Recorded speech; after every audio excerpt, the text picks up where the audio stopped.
Mes amis, alors que les États-Unis célèbrent le Memorial Day, le monde s'est confronté à une image qui défie la logique. D'un côté, des diplomates dans des salles climatisées ajustent les virgules d'un accord de paix historique.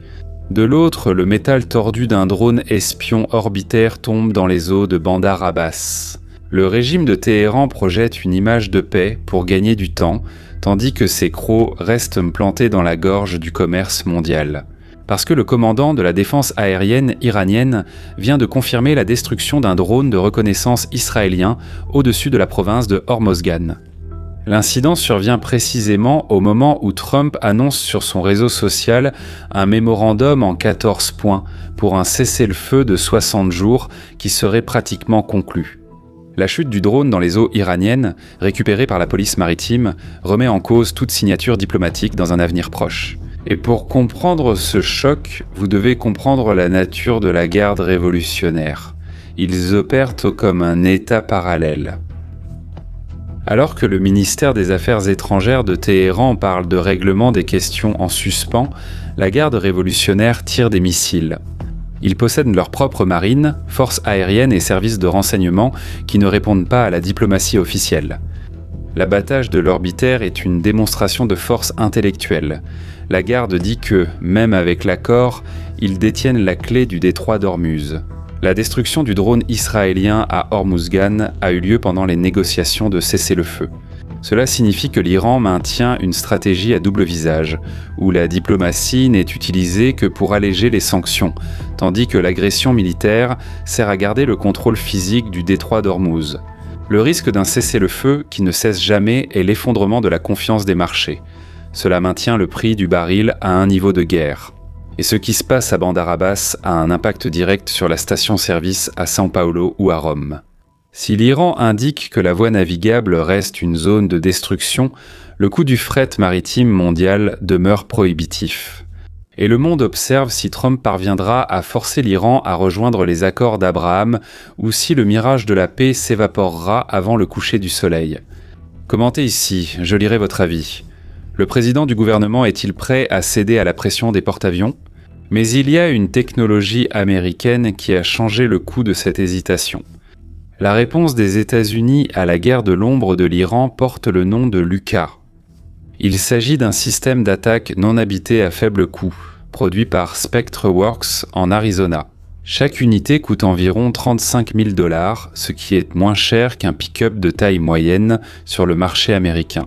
LUCA a été conçu pour être une munition d'attaque à usage unique, opérant en essaim coordonné pour saturer les défenses ennemies grâce au volume et à l'intelligence artificielle. L'ingénierie derrière LUCA est une leçon d'ironie militaire. Les ingénieurs américains ont repris le concept du Shahed 136 iranien, ont capturé des unités sur le champ de bataille, les ont démontées et les ont reconstruites avec la technologie de pointe des États-Unis. Le système utilise désormais le logiciel HiveMind de Shield IA. Cela signifie que les drones ne sont plus guidés individuellement par un opérateur. Ils forment un réseau neuronal aérien qui partage les données des cibles et adapte la trajectoire d'attaque en temps réel pour éviter les radars. Les États-Unis peuvent désormais lancer des centaines d'unités simultanément pour une fraction du coût d'un seul missile de défense iranien. Le coût pour abattre LUCA est plusieurs fois supérieur au coût de sa fabrication. C'est le sort qui se retourne contre le sorcier. Cela inverse la logique de la guerre symétrique.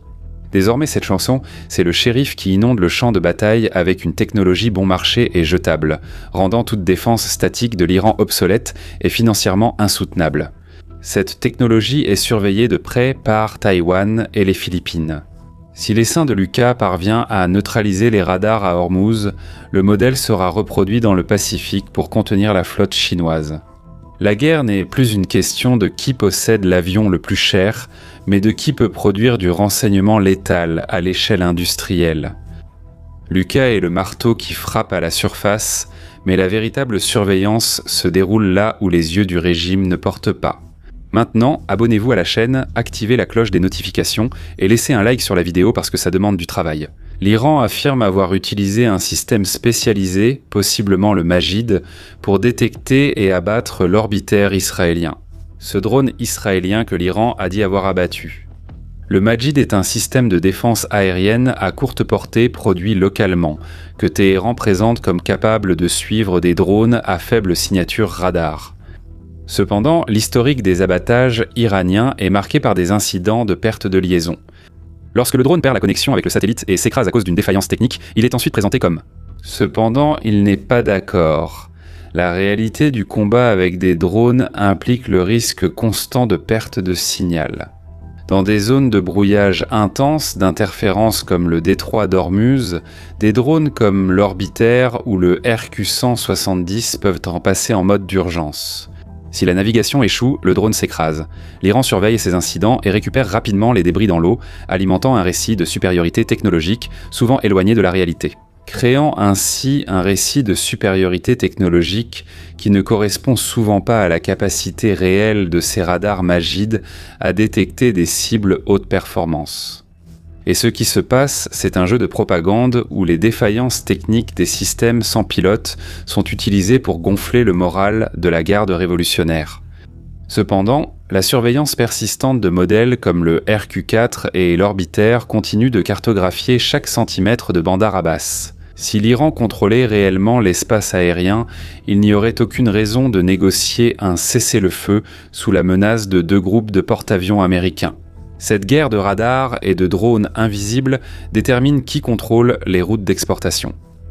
Alors que l'Iran tente de prouver qu'il peut aveugler l'Occident, les États-Unis et Israël maintiennent une présence constante d'ISR, c'est-à-dire de renseignement, de surveillance et de reconnaissance. L'objectif n'est pas seulement de surveiller les bunkers, mais aussi de détecter les mouvements de la flottille de vedettes rapides qui menacent les pétroliers. La surveillance aérienne n'est que la moitié de l'histoire. Le véritable danger pour le régime est caché sous la ligne de flottaison. Et tu le sais. Le détroit d'Ormuz est un goulet d'étranglement géographique où la profondeur et les courants facilitent l'utilisation de mines navales. L'Iran utilise ces mines pour pousser le trafic maritime près de ses côtes, où il peut exercer un contrôle physique, faire payer un péage. Et pour lutter contre cela, les États-Unis ont déployé le système Lamprey, les sangsues. Ce sont des drones sous-marins autonomes qui vivent sur le fond de l'océan, détectant et neutralisant les mines silencieusement, intégrés dans un réseau de capteurs aériens. Le Lamprey fonctionne comme une extension sous-marine de l'intelligence artificielle. Il reste en état de dormance au fond de la mer, jusqu'à être activé par des signaux acoustiques ou la détection d'anomalies magnétiques. Lorsque l'Iran laisse délibérément dériver des mines pour créer des zones dangereuses, le Lamprey les cartographie en temps réel. Cette technologie retire au régime son pouvoir d'extorsion, qui a l'habitude de faire payer des péages allant jusqu'à 2 millions de dollars par navire. Tout cela afin de garantir un passage sûr à travers des zones qu'ils ont eux-mêmes minées. C'est comme jeter un clou sur la route puis proposer de changer votre pneu. Le système Lamprey détecte les mines sous-marines de façon autonome et discrète. Cela prive l'Iran de sa principale arme de chantage économique. Sans la menace des mines, la marine iranienne perd la capacité de dicter le flux du détroit. Le péage mafieux imposé sur des îles comme l'Avan devient impossible à maintenir lorsque la communauté internationale dispose de la preuve technique que les eaux sont sûres. La sécurité d'Ormuz cesse d'être une concession de Téhéran et devient une garantie technologique de Washington. La sécurité énergétique du Japon, de la Corée du Sud et de l'Europe dépend de ce nettoyage sous-marin. Le Lamprey est la garantie que l'approvisionnement en énergie ne sera pas interrompu par des tactiques de piraterie d'État. C'est la technologie qui garantit que le flux économique mondial ne soit pas pris en otage par une théocratie armée. Et avec le contrôle du ciel et des fonds marins, l'étau diplomatique se resserre. Mais l'Iran accepterait-il vraiment la paix des accords d'Abraham ? Parce que Donald Trump a lancé une proposition audacieuse, inclure l'Iran dans les accords, y compris avec Israël, en exigeant l'adhésion simultanée de 8 puissances régionales, dont l'Arabie Saoudite et le Pakistan.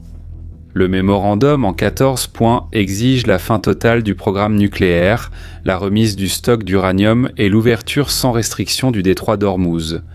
Marco Rubio, s'exprimant à Nova Adelia, a réaffirmé que la diplomatie aura toutes ses chances, mais que les lignes rouges sont non négociables. L'intérêt de l'Iran à négocier ne vient pas d'un changement de cœur, mais d'un besoin de survie du régime.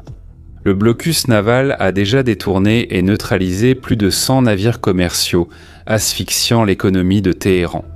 La fenêtre de 60 jours du cessez-le-feu est considérée par de nombreux analystes comme une manœuvre pour reconstruire des bunkers et des cachettes dans les montagnes. Et les États-Unis le savent. Et c'est pour cela qu'ils maintiennent 2 groupes de porte-avions en position d'attaque immédiate. Trump propose à l'Iran les accords d'Abraham, ce qui est pratiquement impossible. Cela signifie une reddition diplomatique déguisée en intégration régionale. Si l'Iran accepte, il perd son identité révolutionnaire et son projet nucléaire. S'il refuse, il fait face à la destruction physique de son infrastructure militaire. Il n'y a pas de juste milieu. Le mémorandum en 14 points est l'ultimatum final pour que le pays choisisse entre devenir une nation normale ou une cible permanente. La paix au Moyen-Orient, sous les accords d'Abraham, isolerait définitivement les mouvements terroristes qui dépendent du financement iranien. C'est une refonte totale de la carte du pouvoir. Mais pendant que le monde regarde vers le Golfe, le Memorial Day aux États-Unis nous rappelle le véritable coût de cette vigilance. Le sacrifice de l'équipage du KC-135 lors de l'opération Fureur épique, dirigée par le major John Clien. C'est ce qui permet à Rubio de parler avec autorité à New Delhi. La paix avec la Russie n'est possible que parce que la puissance de feu est présente et prête à être utilisée. Le plan semble parfait pour stabiliser la région, mais Pékin profite de l'attention portée sur Hormuz pour tenter un mouvement risqué. Mes amis, la situation est d'une tension que les caméras de télévision ne parviennent pas à saisir. Pour comprendre ce qui se passe vraiment dans les coulisses du pouvoir, venez dans notre bunker d'Intelligentsia. Nous sommes déjà plus de 3000 analystes sur une plateforme sans censure où nous décodons la vérité sur iCrua avec plus de profondeur et sans craindre qu'une décision arbitraire nous fasse disparaître. QR code à l'écran, lien en description et en premier commentaire épinglé. Pour un divertissement de qualité, découvrez notre chaîne de séries et films. Et pour vous qui cherchez des séries et des films sympas à regarder en famille le week-end, nous avons créé notre chaîne de séries et de films. Le lien est dans la description, dans le commentaire épinglé. Et dans la fiche qui apparaît maintenant, sans culture woke, sans télé, sans plainte, avec le meilleur pour que vous profitiez du cinéma et des séries. Maintenant, abonnez-vous à la chaîne, activez la cloche des notifications, laissez un like sur la vidéo, ouvrez votre esprit. Je suis Shimon Oliveira et je vous retrouve la prochaine fois. À bientôt.